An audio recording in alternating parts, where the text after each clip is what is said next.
Hello. ഒരു counselling സെഷൻ്റെ സമയത്തെ ഒരു കുട്ടി എൻ്റെ അടുത്ത് പറഞ്ഞതാണ്. ആ കുട്ടി വന്നത് എന്താണെന്ന് വെച്ചാൽ ഒരു ബ്രേക്കപ്പിൻ്റെ സമയത്ത് ആ കുട്ടിക്ക് ഒരു ഡിപ്രസ്ഡ് ഫീലിങ്സിലൂടെ കടന്നു പോകുന്ന സമയത്താണ് ആ കുട്ടി കൗൺസിലിങ്ങിന് വന്നിട്ടുണ്ടായിരുന്നത്. അപ്പോൾ ആ കുട്ടി എൻ്റെ അടുത്ത് പറഞ്ഞൊരു കാര്യം, അയാളുടെ മനസ്സാദ്യം എനിക്കൊരു വിശാലമായ ലോകം പോലെയായിരുന്നു. എനിക്ക് ഓടിക്കളിക്കാനുള്ള അത്രയും സ്പേസ് എനിക്ക് അവിടെ കണ്ടിട്ടുണ്ടായിരുന്നു ഞാൻ. പക്ഷേ പിന്നീട് എപ്പോഴോ അതൊരു കുടുസുമുറിയായിട്ട് എനിക്ക് ഫീൽ ചെയ്യാൻ തുടങ്ങി.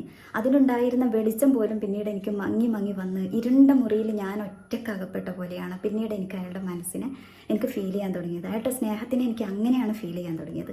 അത്രമാത്രം അയാൾ എന്നെ ഇങ്ങനെ അയാളുടെ ആജ്ഞക്ക് അനുസരിച്ച് നിർത്തിക്കൊണ്ടിരിക്കുകയായിരുന്നു. എൻ്റേതായിട്ടുള്ള ഒരു സ്വാതന്ത്ര്യം എനിക്ക് കിട്ടിയിട്ടുണ്ടായിരുന്നില്ല. പിന്നീട് അത്രയും അയാൾ ആദ്യം കൊടുത്തിട്ടുണ്ട്. പിന്നീട് ബന്ധം ഇങ്ങനെ അടുത്തടുത്ത് വന്നപ്പോൾ അയാൾ അതിങ്ങനെ ചുരുക്കി ചുരുക്കി കൊണ്ടുവരികയാണ് ചെയ്തത്.